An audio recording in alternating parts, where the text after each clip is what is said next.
Welcome back to Mental Health with Amanda. I'm your host, Amanda Hill, licensed mental health counselor, and today I have a very special guest joining me, my sister. She specializes in working with individuals experiencing betrayal trauma, and we're going to be talking about what betrayal trauma is, how it impacts people emotionally, and what healing can look like after your trust has been broken. So, whether you're experienced in betrayal trauma, you're dealing with it yourself, or you want to better understand its impact, we hope this conversation provides insight, validation, and hope.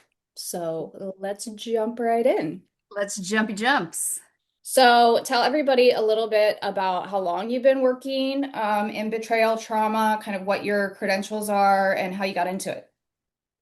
Yeah, okay. So gosh, I've been doing this now for 4 years. I got my coaching license and then I went and got trained with APSATS, which is the GOAT for betrayal trauma. It stands for Association of Partners of Sex Addicts Trauma Specialists. So it's a really in-depth program. You have to do a lot to be able to be certified in that. And so that's where I got my trauma training in relation to betrayal trauma. Um, how I got into it, Mhm. that could be a long story, but let me see if I can do the elevator version. I am a betrayed partner myself. Okay. I never saw myself g doing this for a living. I've done many other things in my life. I was a teacher for 20 years. I started my own boutique. I was a real estate agent, and then life hit, and it Yeah. hit hard. And so it derailed my life, but it really made me start going down a path of purpose and hope. And I really feel like this is where I'm supposed to be in life. It's an honor, it's a privilege to be able to walk hand in hand with other women and some men. I have some men clients too, but to be able to walk with them in their journey of trauma and trying to figure out how to get out of that hole that Yeah. they find themselves in. So Okay. So, like, legit empathy on your part because you have been on that side of it.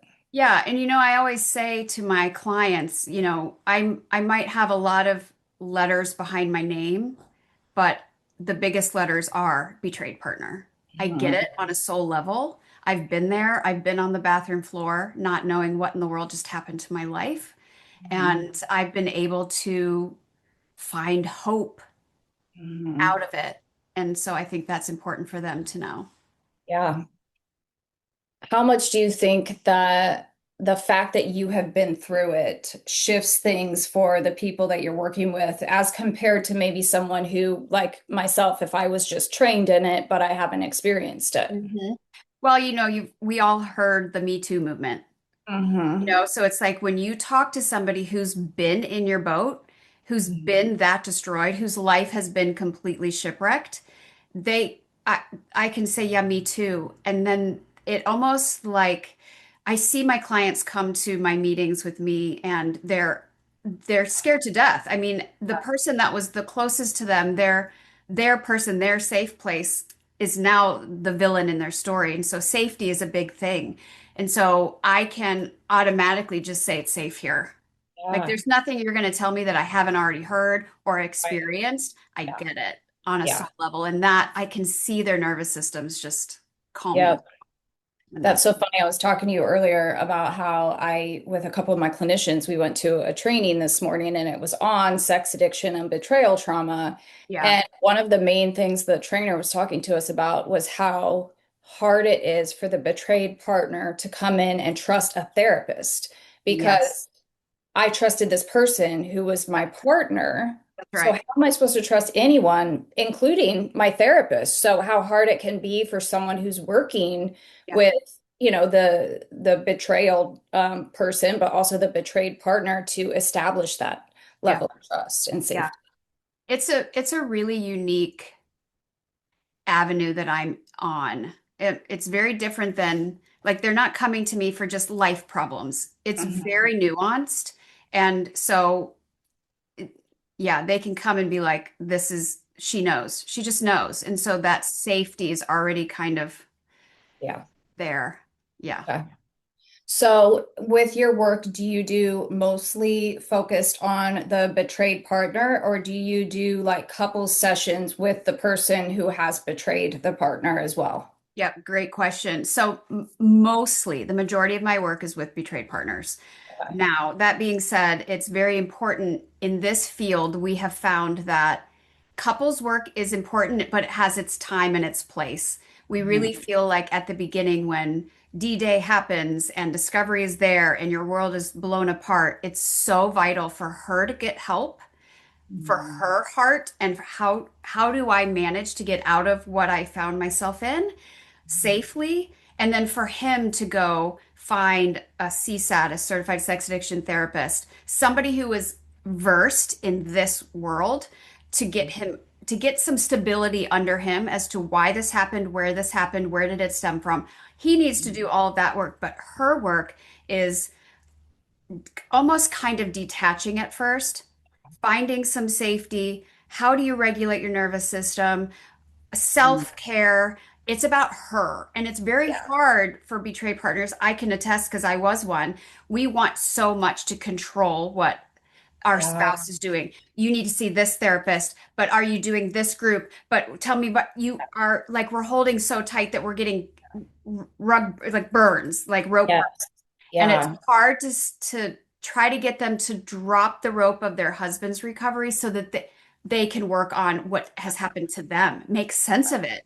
Yeah. What's happening in the brain, like a whole body experience, how to regulate your nervous system, like what part of the brain is doing what? Like what does Mhm. self-care mean? Is it Yeah. selfish or what does it mean? There's so much that goes into it. And AppStats is fabulous with we have been trained. There are ways to do it. Step one, step two, like there's steps in how AppSets train us to do because that's what the body needs to be able to heal Yeah. gently, Yeah. but effectively at the same Yeah. time. Yeah, because what you're saying, that mind-body connection is strong for anything that we're Yeah, struggling with, mentally and emotionally. A lot of times people come in and just want to talk about it, but without yeah, bringing in how it affects our body, you are right, kind of missing half the equation, and you're not right. going to get healing as quickly as if you can. I'm sure you pay very close attention to the physical aspects of that Oh yeah, hypervigilance. And absolutely. It is vital. It's vital because anybody who's been in this business long enough knows the book by Bessel van der Kolk, The Body Keeps the Score. And Mhm. it's absolutely my body knew before my mind knew what was going on with my spouse. Yeah, Um, I I'm very vigilant about talking about that with my clients because what it can do to your body is so detrimental. For instance, I was diagnosed with celiac disease before I even knew what was going on in my marriage. okay. Autoimmune diseases are the percentage is so high in betrayed partners. I had bleeding ulcers. Yeah. I was diagnosed with stage 3 kidney failure. And then I've just recently, you can see my warrior scar here, that's what I call it. Yeah, I I actually just noticed that. yeah, So, I had spinal surgery, and it's all related to living for too long in a constant state of fight or flight. And so it's because I've lived through everything I've lived through, I'm mhm. I hound that with my clients. Like Yeah. you've got to find safety. You have to do this for yourself. Here's how you do it. And Mhm. we walk hand in hand through that. That's crazy when you think about all, and I remember you going through all the physical Yeah. issues where like it's like what is happening? Is it age? Am I eating Right. wrong? Like changing Yeah. what you're eating, changing your Yeah. pants, changing all this stuff and not realizing like your body was picking up on something that you weren't even fully aware of. Absolutely. That's Yeah. crazy.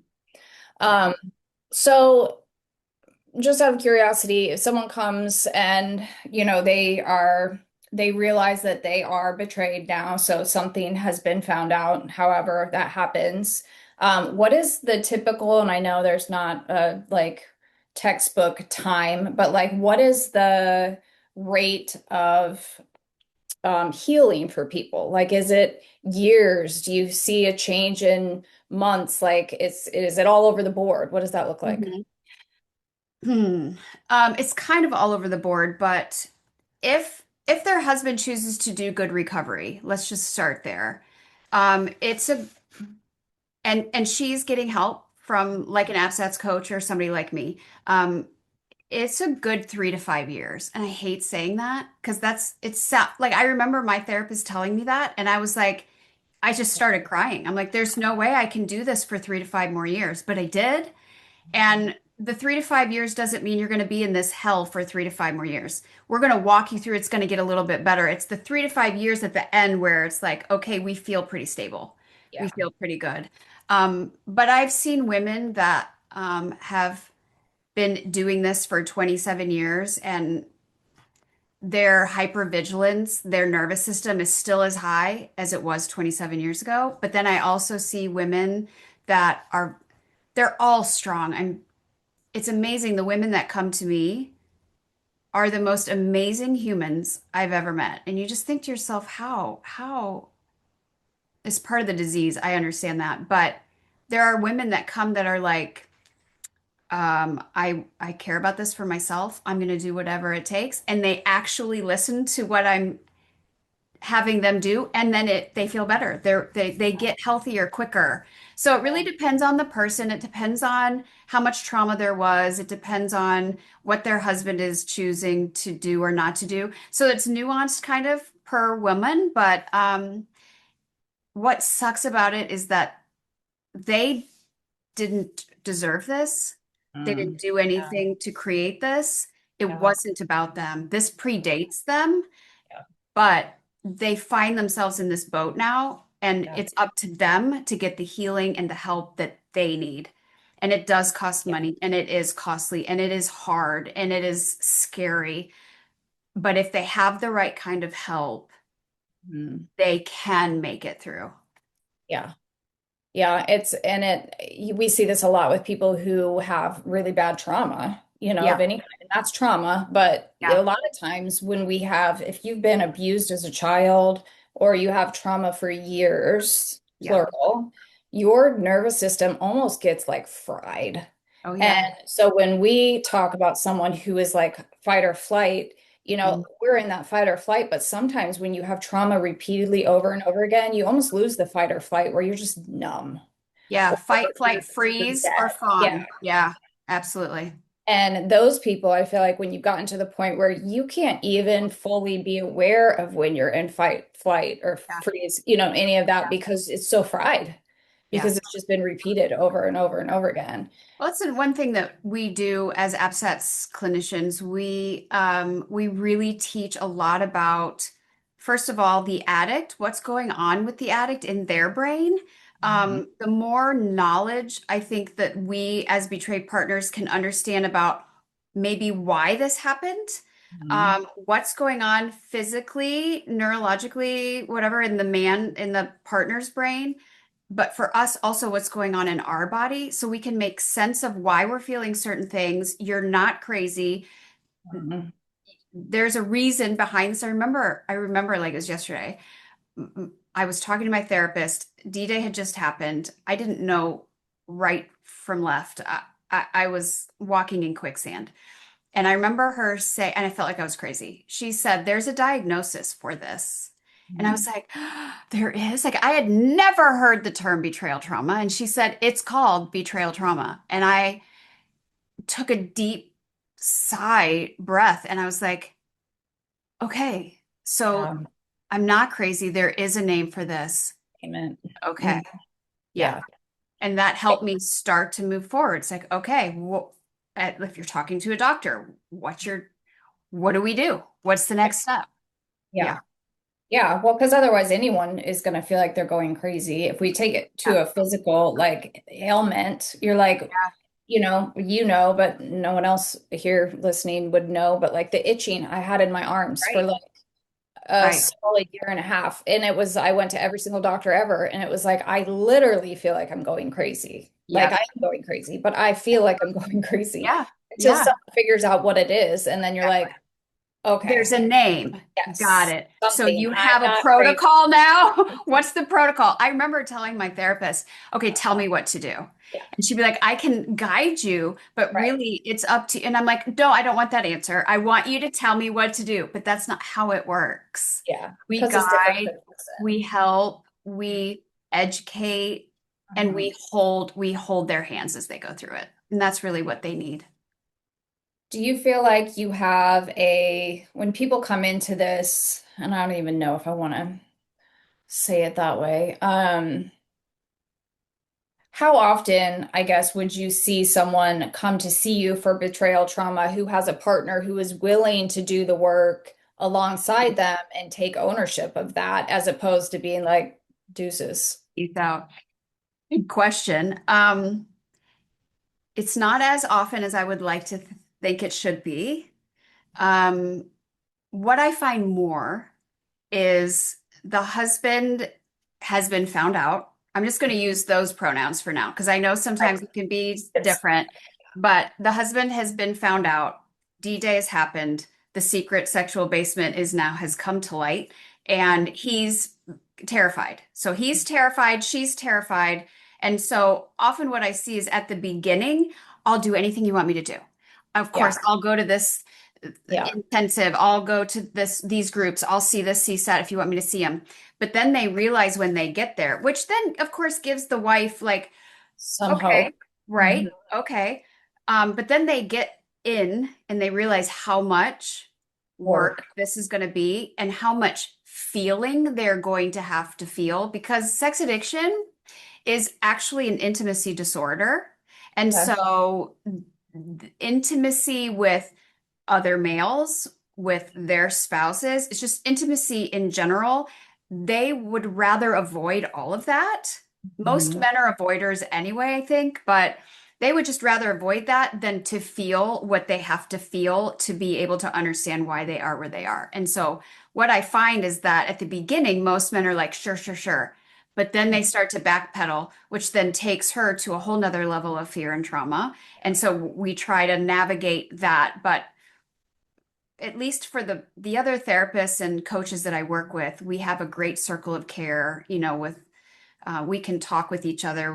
We have signed releases for all of that. And I think the circle of care really helps. I know what they're working on, they know what we're doing. And then sometimes we do actually do couple work. I work with a couple other coaches, therapists, where we do bring the couple in together and the four of us have Yeah. couples work once we feel like they're in a place where they have some stability under both of them. But Yeah. I wish it was more that the men were like, yes, absolutely. Tell me what to do. And then they did it. Well, and like you said too, because when we were just going through that training, I was thinking about as you were talking, they were talking about how, how you develop a sex addiction Yep. or, like you said, an intimacy, issues with intimacy. And it is years long, Oh, yeah. lifelong sometimes for these people. So Yeah. getting caught, is one thing, but sometimes they're just doing without even realizing like what they're doing until they get caught. Yeah. And then yeah, you got to face the music, and that's rewriting like your entire history of how 100. you learn to cope. And you know what? That is for the man. But then when the woman finds out all of the things that have happened, this is part of the education that I do with them. The hippocampus part of the brain, right, is responsible for putting things in order and making sense of your past, your life. And so when betrayal happens, I explain it like it's a catalog, when you used to go to the library and you would have to look into the catalog, Card everything's in catalog. order, right? Card catalog. It's like somebody took that out, your brain, of all your memories and things in your past and flipped it upside down. And now everything's all over the floor. And you're being like, wait, so Yeah. that vacation, I thought this was happening, but really, that's what Yeah. you were doing? Or, and it's destabilizing. Oh, Like I can imagine. your reality as you knew it was not. Yes. So what do you Yeah. do with that? And Yeah. that's some of the grief work we have to go through. It's like you have to grieve what wasn't that you thought was.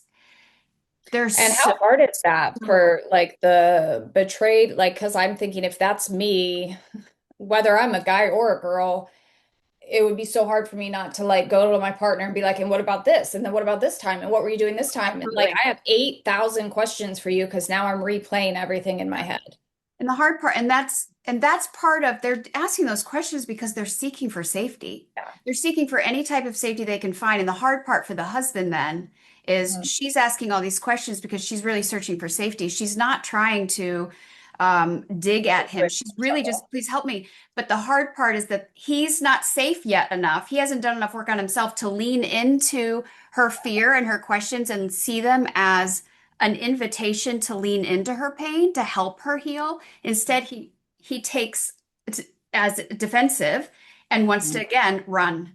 And that's where you have the attachment styles that come in, right? The avoidant attachment wants to run, and the anxious is chasing him. Mhm. And that's not helping her heal, and it's not helping him sit with the truth of why did he get here in the first place. Well, and yeah, I mean, from what I know about it, and that they have maybe learned to, even if it's just, it's not sex, it's masturbation or whatever, that's how they cope. So when Yep. they get emotionally overwhelmed with their wife and they want to run away, what do they want to do? What Correct. they've done their whole life to cope. Absolutely. Well, it goes into parts work too, right? Yeah. Like every part isn't a bad part. Even the addict part of an Yeah. addict was created to protect him. It didn't do a good job protecting him, but at the time that it was created to protect him. And so it's trying to dig down into that, and Yeah. it's a lot. So it is a lot. So, how do you, like, on a personal level, I will say, since you didn't, like, you haven't been in school for years Yeah. doing trauma work or anything, but having gone through it yourself and how personal it is to you, how much, I guess, how do you really manage the emotional, what I'm assuming is drain from some of those sessions? Mhm. Twofold on this answer. One, it has helped me heal. Okay. Being able to know that what I'm doing is so sacred Mhm. and it's so important and it's a purpose now in my life. It gives me energy. I know that I'm making a difference and that's everything to me. But there are some sessions that I have that I have to remember self-care for myself when I'm done. Sometimes it'll bring up triggers from my own story that I need to process through with my therapist, Mhm. with trusted friends, family members, people that I trust. But it can be draining. But the majority of my sessions, um, I feel like I can walk away from it like I made a difference there, and that's good. I try not to book myself too many in the day because Mhm. doing this job full time, 12 hours a day, there's no possible way I could, no possible, no possible way. I mean, that's why I think a lot of people don't know, but unless you're in the field, most like, and I hire therapists, you work 20 face-to-face hours a week. That's full time.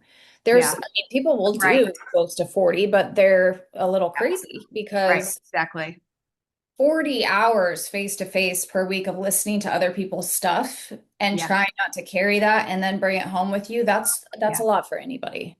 It is. That would be too much. I wouldn't be able to do that.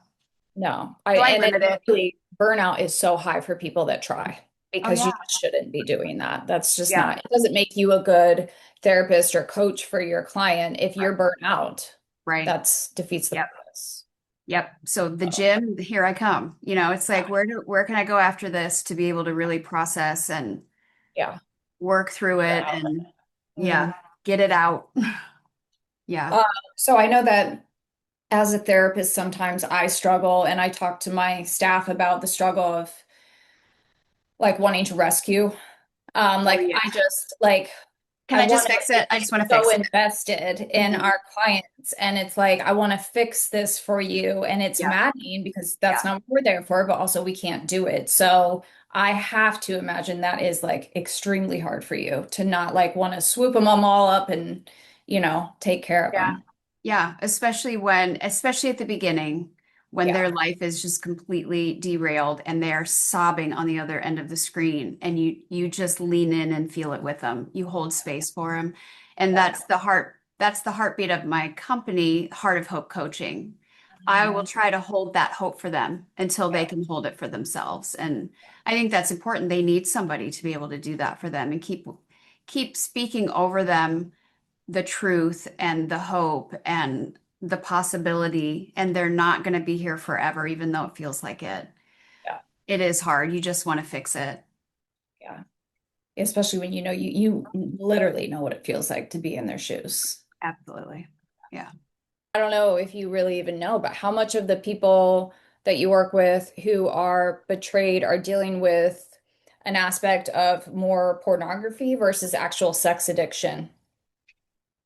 Uh, gosh, it's all over the place there. There's masturbation, there's pornography, there's fantasy, Mhm. there's actual affairs, Mhm. um, prostitutes. I mean, you Yeah. name it. There's all kinds of stuff. So that's why I always offer my clients like a complimentary first session just to kind of get a basis. They can get a feel for me, I can get a feel for them, and then I can kind of hear what, so I know which way we're going. Okay, how Mhm. do, where am I going to help her first kind of thing. But um, people would say, well, he just looked at porn. Yeah. Hmm, I Mhm. hate that. Or he just was masturbating to whatever. Mhm. Cheating is cheating is cheating. Our bodies don't understand that, well, it was a person other than it was thousands of women. Right. Like there isn't a just, Cheating is it's cheating. still a violation. It's the most intimate deception that can possibly happen. And it's also the most isolating for us as betrayed partners to try to get back from, because who do you tell?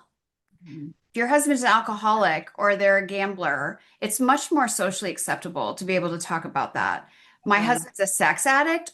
We take shame on ourselves. It isn't ours to carry, but of course you do. It's like, what does that say about me? I'm not pretty enough. I'm not thin enough. I'm not blonde enough. I'm not whatever enough. And Yeah. it took me a long time to really let that settle for me to believe that. Like I could eventually start to believe it up here because I knew what was going on in his brain. Like I understood that, but to get it from here to here is a whole nother level Mhm. of healing that has to happen.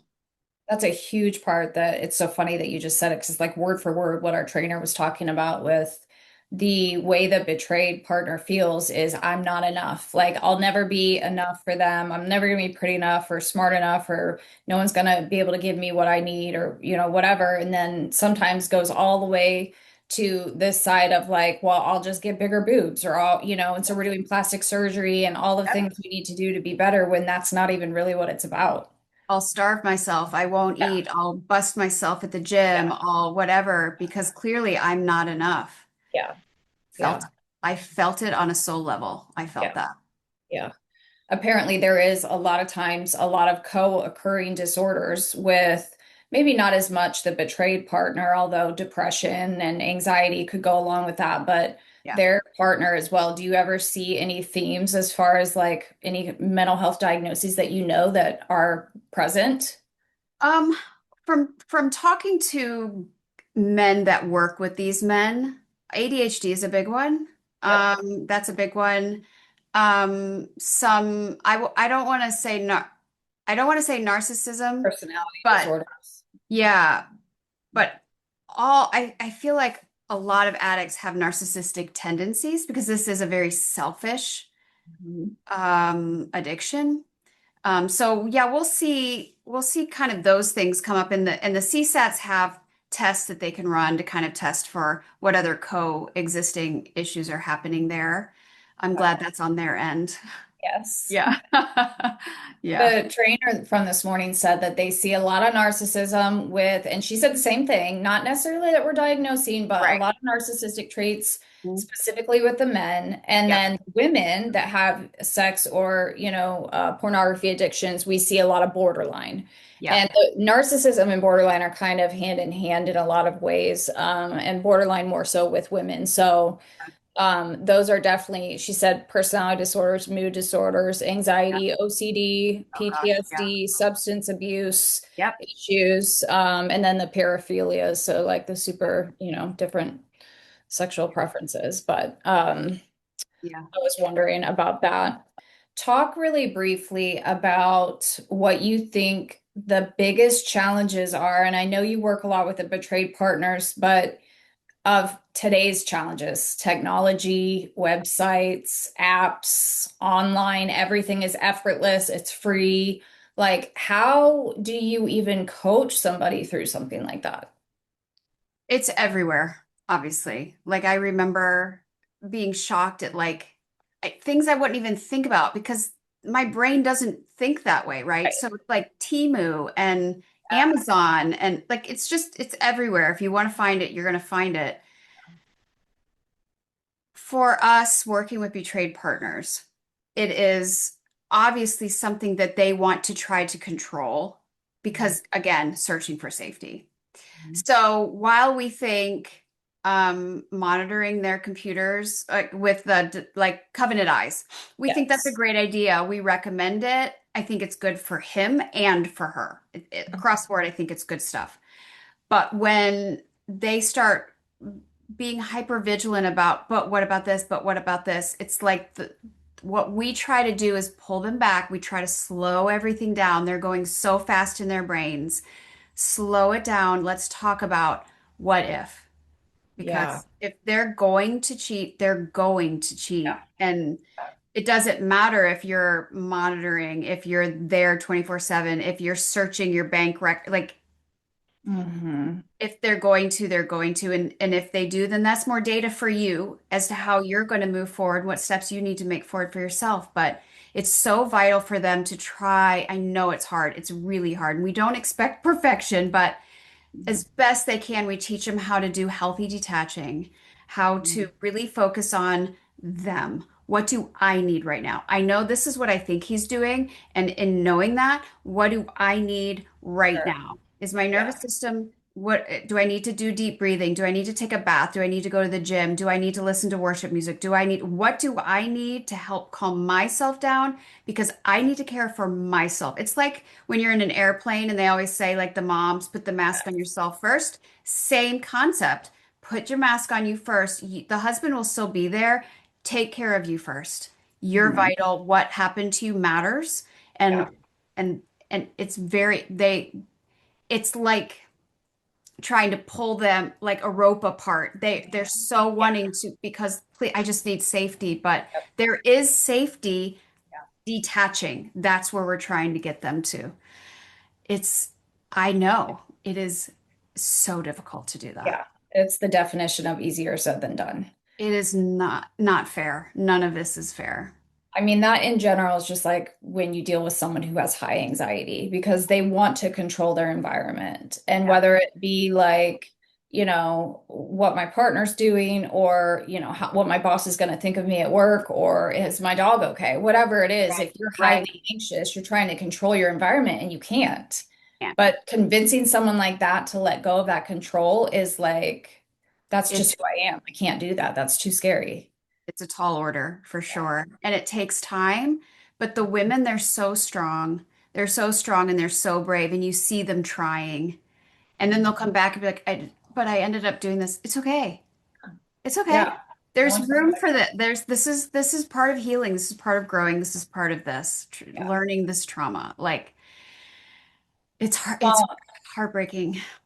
especially for women too, like as you're talking, I talk to a lot of moms and I think good moms, right? We shelf our needs and we take care of our Yep, kids and our absolutely. husbands and the house and everything else. And so the idea of putting your own oxygen mask on first is like almost foreign anyway. Well, they think it's selfish. And I Yeah. will often say self-care is not selfish. It's vital. Yeah. Number one. It's number one what we focus on Yeah. is how do we deal with you? I mean, things like coloring, because it's Yep. both sides of the brain together. Coloring, they look at me like I'm a crazy person when I do it, but then when they do it, they're like, Mhm. actually, I really, this helped me. Yeah. I have all kinds of different things we talk about self-care. It's not always about going out and buying yourself a pair of Gucci shoes, Right. you know? Right. You don't even have to spend money. There's ways to do Right. it It's without spending much more money. simpler. Yeah. Yeah. So, Yeah. And that's huge, I think, across the board with mental health, regardless of what you're working with, self-care. yeah. We just don't, people don't do it anymore. And deep breathing, like mindlessness, mindfulness, Yeah. all of that, where I'm like, it seems like what I'm saying to you is too simple, but Yes. literally just focusing on Just your try it. breathing makes a world of difference. Five, Because four, three, your two, one. body, yes, Yes. that Try this. gravity. Yes. Yep. Makes a world of difference. It's just convincing your clients to trust you enough to do that and do it consistently to Yeah. actually see the benefits. And to get enough out of the trauma brain that you remember to do it.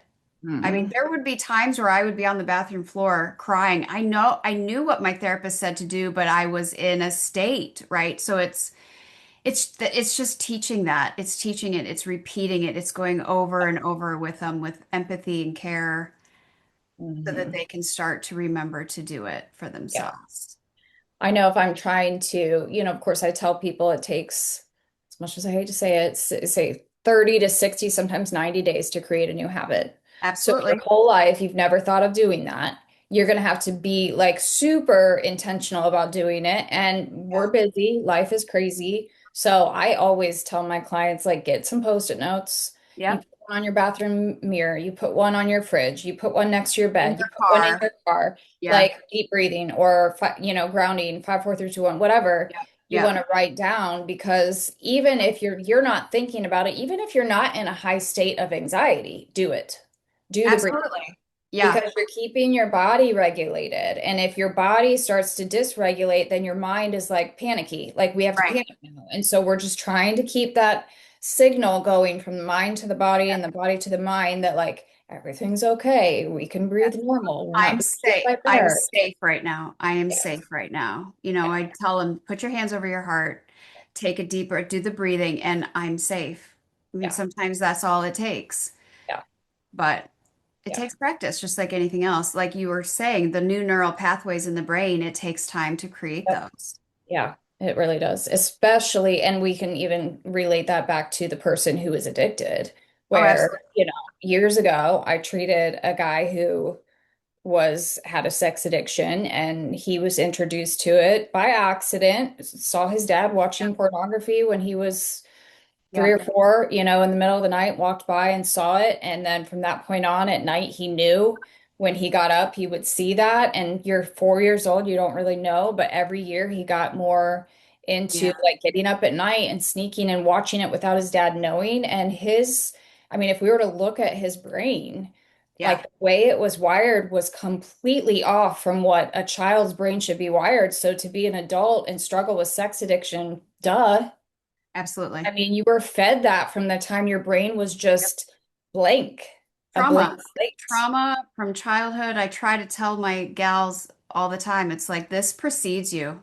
Mhm. This happened before you ever entered his Yep, world. yep, It's not about you. yeah, You are beautiful and perfect just as you are. yeah, This is not about you. yeah. Yeah, so it sounds like basically a lot of what you do as far as your work is really just with that partner and teaching them how to self-regulate Yep. and not take blame Yeah. and learn to be safe probably on their own Yep. before they can, open up and allow their partner back in. Absolutely. That's where then the couples work can eventually come into play, where they can learn to then how do you co-regulate each other when Yeah, things get up, right? But you've got to learn to regulate yourself first. yeah, yeah. Yeah. Yeah. Okay. So if someone was maybe dealing with something like this, or let's say before that, I'm married and I just have a feeling, like he's a little shady with his phone or like Mhm. online, the dating, the history is always cleared or whatever. Like, what would you recommend someone like that do? What's the first step for them? Well, the first thing I would say is you're not crazy. Your gut is talking to you.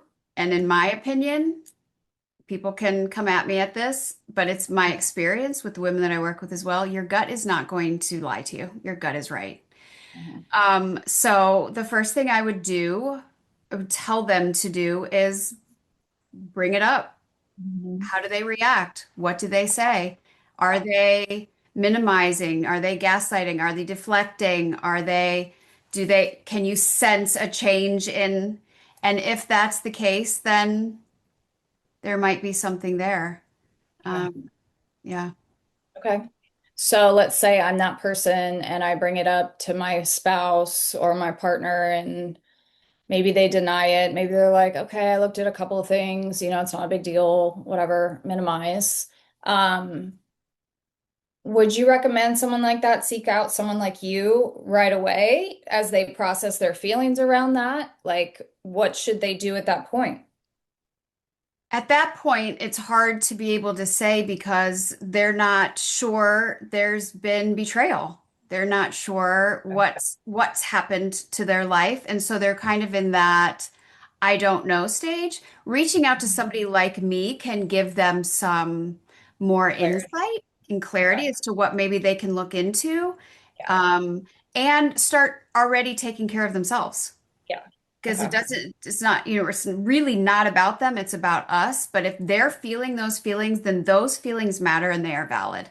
And so, yeah, reaching out to somebody like me who does what I do, we could at least kind of guide and help as she navigates what next steps to How to take. handle that. Yeah. And I think that's the key too, is like you said, like trust your intuition. And sometimes I was just talking about it on another podcast. Sometimes when people have been through a lot of trauma, they don't quite trust their intuition. So Mm, they talk themselves out of it, where like maybe I'm absolutely. just over exaggerating or something. But even in those situations, if something doesn't feel right, that doesn't mean that you can't go talk to somebody about Right. it I and did. maybe process your feelings about it. Like maybe Absolutely. you get in and you're like, okay, I feel better. It's not a big deal, whatever. Or if it Yep. is, then you need to be talking to someone anyway. Yeah. I did that. I remember there were some red flags that I didn't know about this world, number one. And I never thought he would do what he did. So Sure. I would see warning things and I would say, oh, but it was Mhm. probably just because this happened, or he was just tired, or I would come up with these because my body doesn't want to believe that I'm in danger. So I'm again searching for safety, searching for safety, do anything that's safe, Yeah. find it where Yeah. you can. Yeah. Okay. Okay. So if I am someone in that situation that maybe would want to reach out to you, how would I find you? How would someone watching this find you to Yep. set up an appointment? I have a website. It's heartofhopecoaching.com. Okay. And my email is heartofhopecoaching@yahoo.com. Email is probably the best place to reach me. But if you want to learn more about what I do, you can check my website out.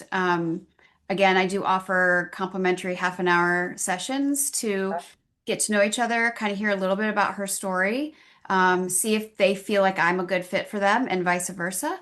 Mhm. And on my website is also my phone number. They can text me. Okay. They're welcome to do that or email me, either one. Okay. All right. So is your email on your website too? It is. Yep. Okay. Yep.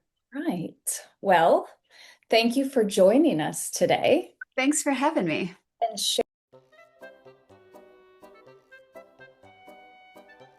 Okay, I are need to we ready?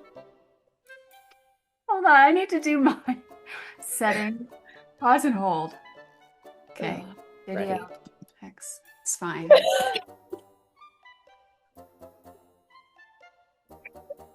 can't breathe. Oh, You, you have like